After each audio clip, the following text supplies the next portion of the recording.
Hello, beautifuls. Thank you for being, thank you for your presence, and taking this time to reflect, to share some of the inner work, the healing, shadows that have been arising, what is already shedding as we move into the year of the snake.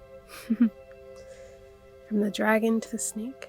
I want to start by saying that it's very fascinating because my connection with the dragons is oftentimes associated with this guardian energy. A lot of people may think fierceness and raw power, and how I've worked with my own inner dragon, my dragon guardian, is just that, as a guardian, as a balancer of energies. And throughout last year, I feel like I was really stepping into that part of me to be a guardian for myself, a guardian for my heart, a guardian for my truths and my boundaries, a guardian for what is being birthed through me, a guardian of my creations, a guardian of all aspects of my being. No matter if we consider them childlike or shadow-like or ego-like, a guardian, a true pure lover, a true pure balancer of life force energy. And it's interesting that as I move into stepping into that part of me, I feel like just in the final months of last year is when I really felt like I stepped into that part of me. I started to feel more of a sense of balance as I was healing and resetting my nervous system from moments of traumatic experiences that brought up so much ancestrally, that brought so much up within my body, within my own life. It showed me not my shadows, but it showed me my protectors. It showed me my habits and mechanisms. It showed me behind the scenes of where these ways of being were coming from, and not just the moments, but the why. The why of why they were there. Why they existed, why they manifested in the way that they have, why I react and respond in the way that I do. So it was very revealing of those inner parts of me. And as I was curating the space for the support shadow healing course that I have, it's always so interesting to see how it shapes me. The creations and what I feel called to hold space for really shapes me.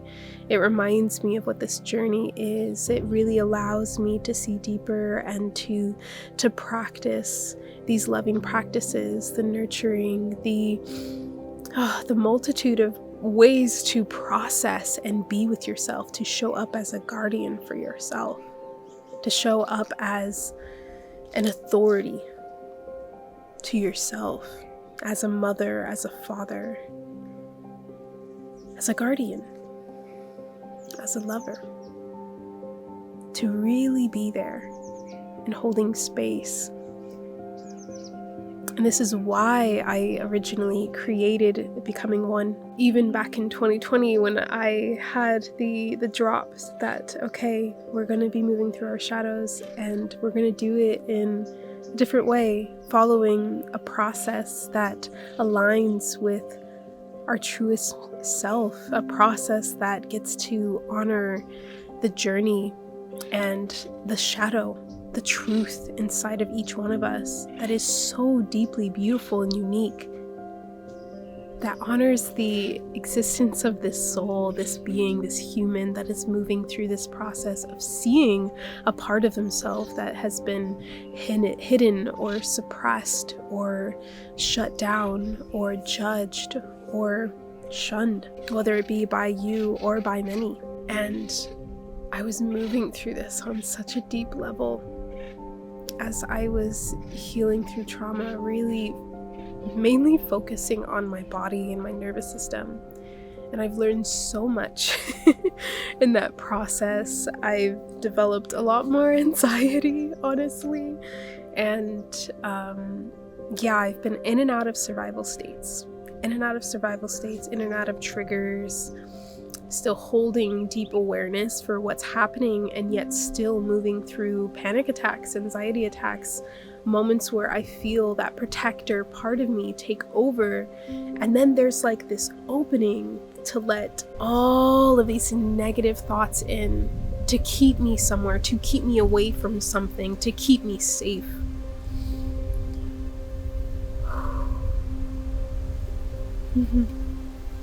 And as I sit here with you, we're experiencing powerful winds here in California, in Southern California, that have helped move some devastating fires. So I've really just been listening to the land, to my heart, to my womb, the waters within me, to the wind, to the hawks and the turkey vultures that have been flying about. And I found out that this feather that I've been working with for a few years now is a turkey vulture feather. And this energy of like this golden cleansing exorcist, if you will. This being that is here to really release and cleanse any negative or malevolent energies, to pick up what feels heaviest with this golden energy that just glides across the sky. There's so many here. I'll bless you with this if you need a little bit of that. But I always found it so powerful to work with this feather. And now, having looked a bit deeper into it, I'm like, all right, I know why. But overall, those experiences really took me into places where I was still holding judgment. I kept saying that, like, this is not me, this is not how I am. And I was seeing that I was picking up on what other people's energies as well. And I feel like once it gets into that emotional body, it becomes yours almost. It really feels like it is yours. But that does not mean that you need to hold it. That does not mean that you are meant to carry it just because you picked it up. And so with that being said, as I've picked up these judgments, and it's brought me back into more negative self-talk, it's brought me back into more feeling like I'm not enough, that I'm worthless, that I need to show up in very specific ways, that I need to speak in very specific ways, I need to walk and show up in very specific ways. This is all that survival mind. As I've created space for myself, I actually took some time, a little 3-day reset. This is a shameless plug of what I'm offering, because it is literally what I do for myself, and it's life-changing, and it honors the being. It's all about honoring your being, returning yourself to your own power and responsibility of your energy. So I created some space to reset, to relax, to let myself actually feel.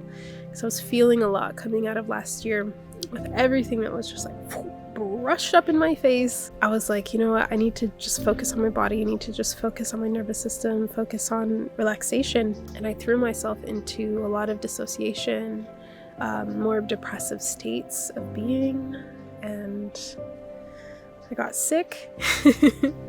Go figure. I have a lot of congestion, and this is very much a lot of overthinking here.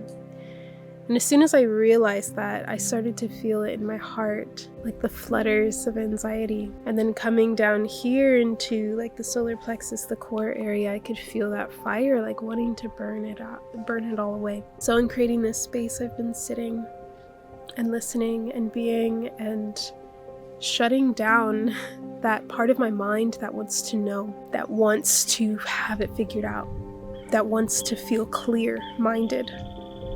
And I let myself just listen, just be, and I haven't felt this relaxed. I haven't had such healing rests in such a long time than I have had in these moments. And I'm really sensing that what is moving through me is meant to be. That what it is that I'm experiencing right now is meant to just be experienced and flow through. It's not meant to be over-explained or understood in any way. I already know what I've been through. I already know. So now the big message has been to take back responsibility of your energy, of your life.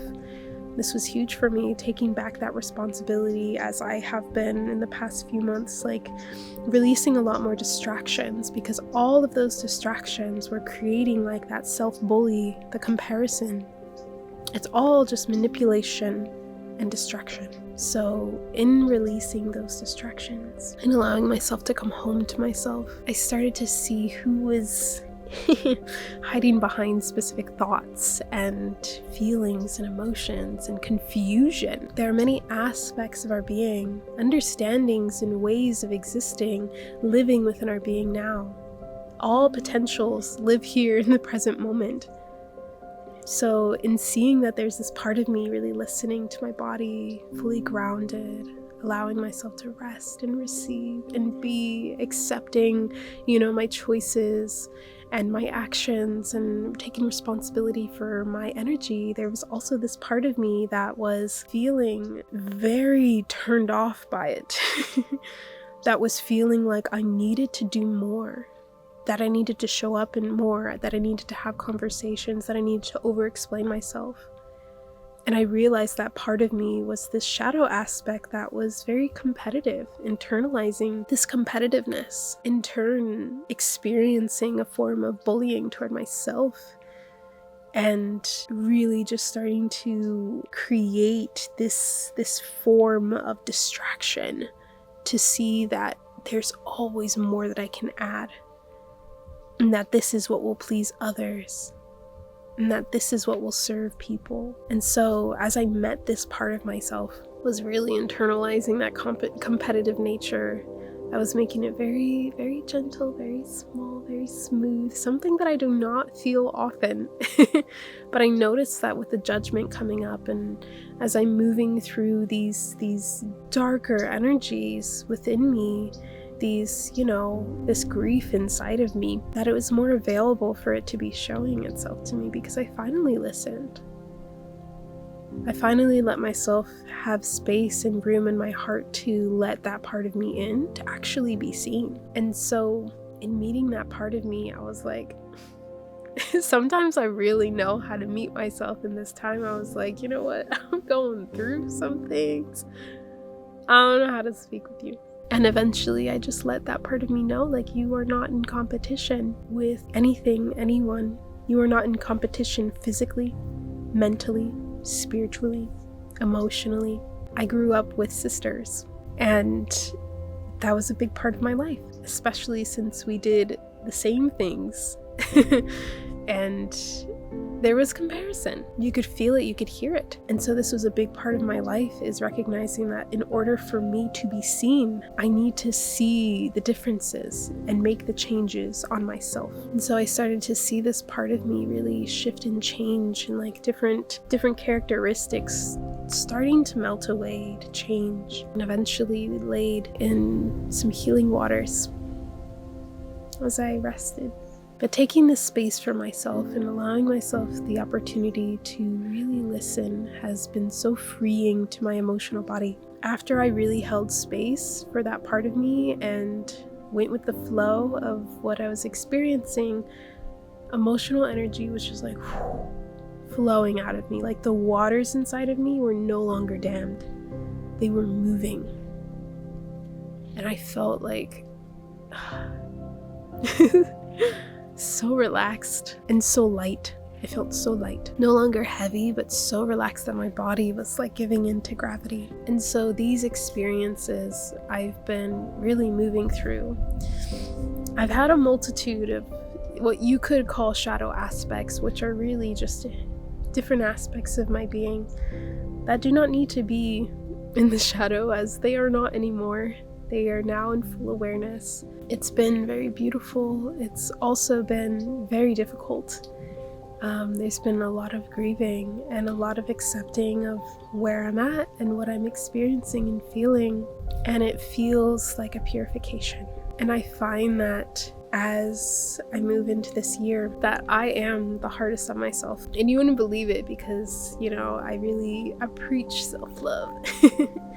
And I really live my life with a lot of love for myself and for others as much as I can, as much authenticity and truth. My mission is to step into this embodiment of authenticity and truth and love, of the purest form that I can embody here on this earth in human form.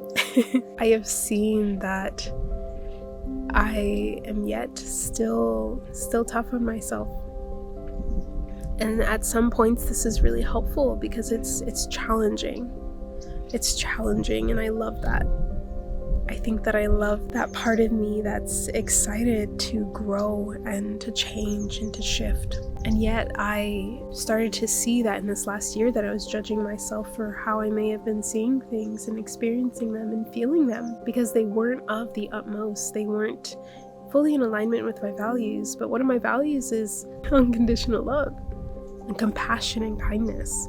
So if I'm not offering that to myself in these moments that I am experiencing perhaps, a bit of self-judgment and wondering, why did I do that? Then it's not honoring me. Letting those moments strengthen me, change me, challenge me to, yes, be better, to show up more embodied, more authentic, to learn something from it. And I don't see these things as mistakes either, because they're not. They are choices. And this is where it comes back once again to the responsibility of my energy. And so in this year, I am really anchoring in simplicity. This is my word. Simplicity, simplicity, simplicity. And I'm allowing that to flow through me, to see how it unfolds, because it's something that is very healing for me. It's something that when it comes down to the message that I'm sharing, the work that I'm doing, what I enjoy, it really is that simple. It truly is. And the more that I complicate it, the more it gets distorted. Just how language oftentimes can distort our purest intentions. So we must become responsible once again for our energy, for our words, our actions, our choices, to take back that power and say, yes, that's what I did, and to move through learning, growing, connecting. So I'm at a point right now where I'm really leaning on all the support I can to assist me in moving through the transitions that I'm moving through, to assist me in remembering that I am a creator, that I am here to anchor in on where I want my focuses to be, and to let that be my reality. I am here to be responsible for where I put my focus and my energy. And I'm so proud of myself. I'm so proud of myself for taking care of myself the best way that I could, with the capacity that I had, even if that part of me that's more hypercritical was saying that hey, you could have done better. Well, this is as much as I could have done right now. I get my options, but this is what happened, So if you're feeling hard on yourself right now, hands on your heart, connect to your heart, feel it, invite what is there to be felt, to be seen, to be moved through. Breathe. Do not be afraid of meditation. Do not be afraid of closing your eyes and going inward at this time, especially if you're moving through a lot. It's so easy to go outward, and I felt myself doing that when I felt like it wasn't safe for me to go inward. Almost, it felt like it wasn't, because my body didn't feel very much. So yeah, let that be your reminder. Let that be your reminder. If you're going through a lot, go in. It's okay. Call on your support. Work with the plants, the land, the elements, your cosmic families, your ancestors who are well and love you unconditionally. Call upon those you know you can trust, and let yourself arrive at the temple of your inner wisdom, your body, your heart. I'm excited to move into this year with the intention of simplicity and allowing my focus to be pinpointed on the reality that I want to feed, that I want to create. And so it is. Thank you. I pray that this maybe inspires you to reflect or to love on yourself so much more, to offer yourself spaces of reflection, of tenderness, of grace, of prayer, of song, of release, of expression and truth. Shine your attention, your light on the darkness within you to see the truth. Thank you. I appreciate you. And I know that I am still deeply integrating so much right now. If this felt a little all over the place and not very specific, that's why. I'm still deeply integrating, deeply still moving through some processes and aspects of being. And yeah, I'm just seeing blue butterflies and just a natural flow of energy that feels so much more embodied and healed, really. Parts of me are literally in healing chambers right now, so I get to rest and recharge and stay pretty simple in the building of my dreams and my visions at this time. Thank you for being here. Thank you for being a part of my world. And I hope to see you in a space, if there's any way that I can hold space for you, to remind you of your power, to assist you in bringing that back to you, and just continually to remind you, I'm here, I got you. I'm excited for this journey that we're all going on right now to source from ourselves, self-source, come home to inner knowing, our responsibility, and back into reciprocity in our connections. Sending you so much love.